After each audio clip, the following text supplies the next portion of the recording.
So hello guys, in this video we are going to solve this problem. So in this problem it is given that in a plane rectangular coordinate system, a circle and a parabola y square is equal to 4x have just one common point and circle touches the x-axis at the focus f of the parabola. The radius of the circle and the point where the circle touches the parabola we have to tell in the problem.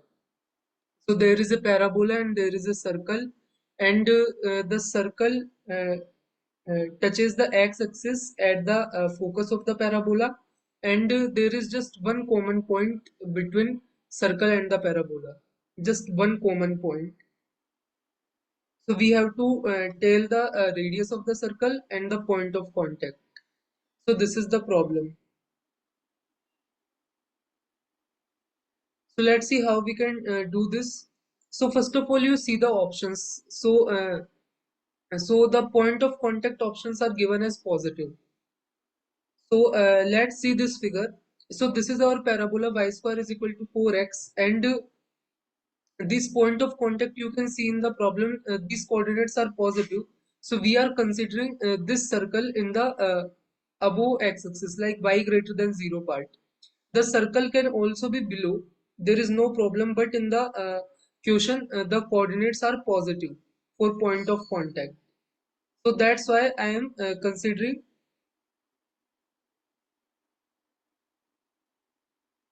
this above part. This we are discarding. So now we have this circle and this parabola. So this circle touches the x-axis at the focus of the parabola. So the focus coordinate is 1 comma 0. We know y square is equal to 4x is the general equation of the parabola, and here if you compare with y square is equal to 4x, a value is equal to 1, and the coordinate of focus is a comma 0. So in this case it will be 1 comma 0 because the a value is 1.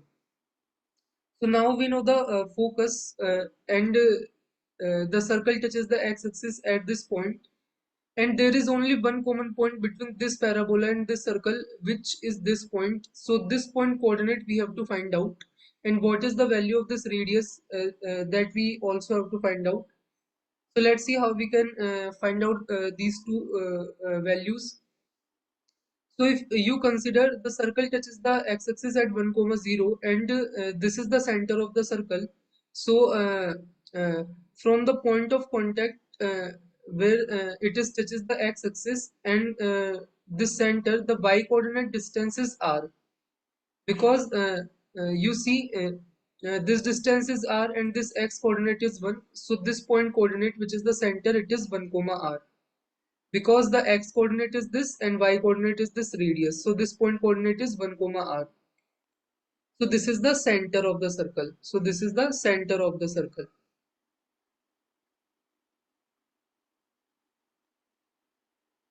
X coordinate we get from the information it touches the x-axis at 1 comma 0, and y coordinate we get because we know between the center and this point of contact this distance is radius. So from where we get this y coordinate, which is r. So now we know the center of the circle, which is 1 comma r. So we can easily find out the value, the equation of the circle, which is x minus 1 whole square plus y minus r whole square is equal to r square. So this is the general equation of the circle. In that I have put the center coordinate as 1 comma r. So we get this equation as the equation of the circle in our case. Now we got the equation of the circle, and we also know the parabola equation, it is y square is equal to 4x. So from here you can get the x value as y square by 4, and you can put this value here. So I put that value here. So we get the equation in terms of only y and r.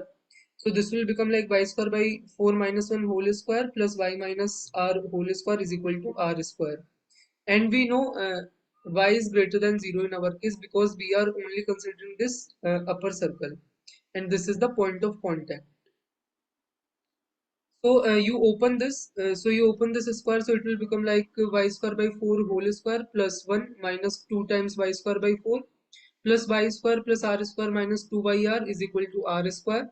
So I open this and this. Now you see this r square and this r square cancel, and this 2yr you can take to the right hand side, and the equation will become in this form, like 2yr is equal to this y square by 4 whole square, and here you see this term is coming from here, this one is also coming from here. Between y square and this there is a subtraction, y square minus y square by 2, so it will be become y square by 2. I write that here. So y square minus y square by 2, the remaining thing is y square by 2. So now we have this and this is the y square by 4 plus 1 whole square. If you open this, you will get this, like y square by 4 whole square plus 1 plus 2 times y square by 4, which is this y square by 2. So this is y square by 4 plus 1 whole square. Now we have this. So you can find out the radius in terms of y coordinate. So finally it will become like y square plus 4 whole square and divided by 32y. Because here it will come like y square plus 4 divided by 4 whole square, which will be y square plus 4 whole square divided by 16, because 4 square is 16, and you can take this 2y at the bottom. So it will be become like y square plus 4 whole square divided by 32y, and this is the value of the radius as a function of y. So this is a function of y, and we know y is greater than 0 in our case. So now you see we have this function. So you see we have to find out this radius value, and there is only one common point between the circle, this circle and this parabola. So this is the information we have, and we have this function now. So in this function you see there is y square plus 4. So we have this y square plus 4, so we can apply the AMGM. So both are positive quantities, so we can apply the AMGM, and we can split this 4 into like 3 parts, like 4 by 3, 4 by 3, 4 by 3. And if you apply AMGM, then the summation of all these 4 divided by 4 is greater than equal to this y square multiplied by 4 by 3 cube and whole power 1 by 4. So this is the AMGM inequality we apply between this and this. First we split this 4 into these 3 parts, and then we write this equation of AMGM. So sorry, this inequality of AMGM. So now you have this y square plus 4, but in this equation we have y square plus 4 whole square. So what we can do, we can square both the side. So if you square this, it will become like y square plus 4 whole square, which I write here, and the right hand side will become like this whole thing square. First you take this 4 to the right hand side of the inequality, and then you can square both the sides. So this is the inequality we get after squaring.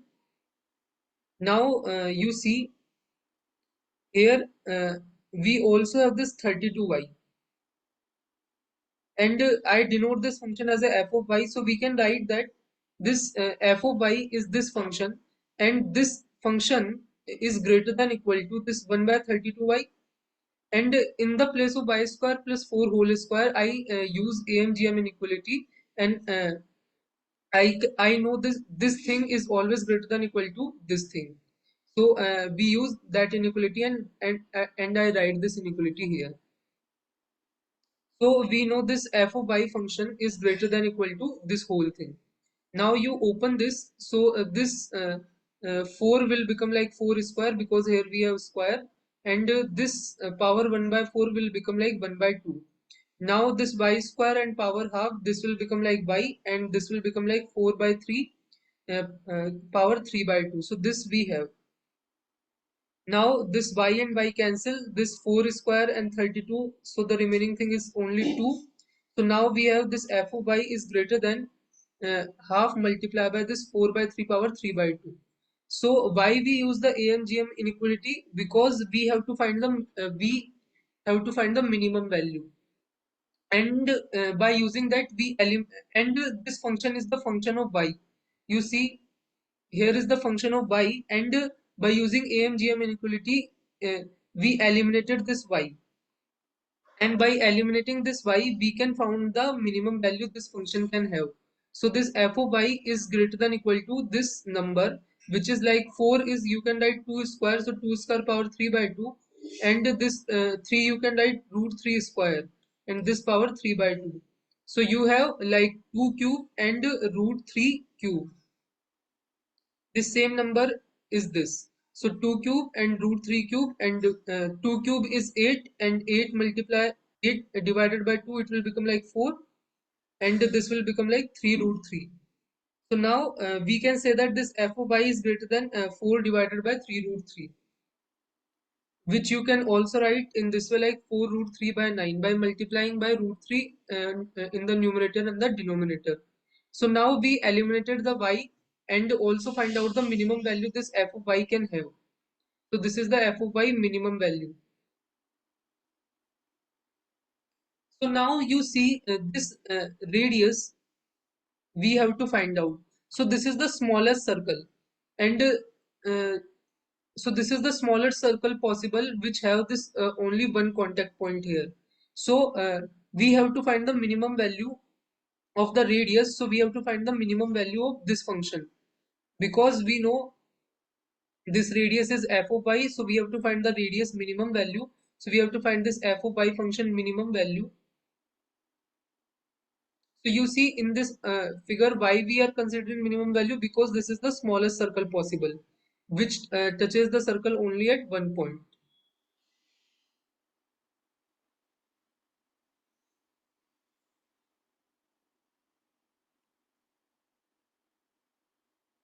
So now what we can do,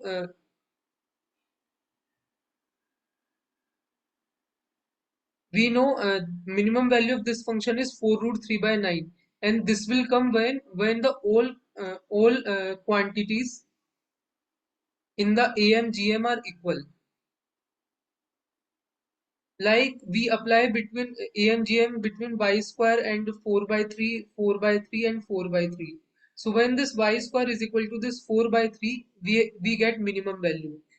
So y square is equal to 4 by 3 we have to take to get the minimum value of this function, and from here we can find out the value of y, which is 2 by root 3, and you can multiply by root 3 in the numerator and denominator, and you will get the value of y as 2 root 3 by 3. So this is the value of y we get, and we know y square is equal to 4x. So we can find out the x value as y square by 4. Y square value we know it is 4 by 3.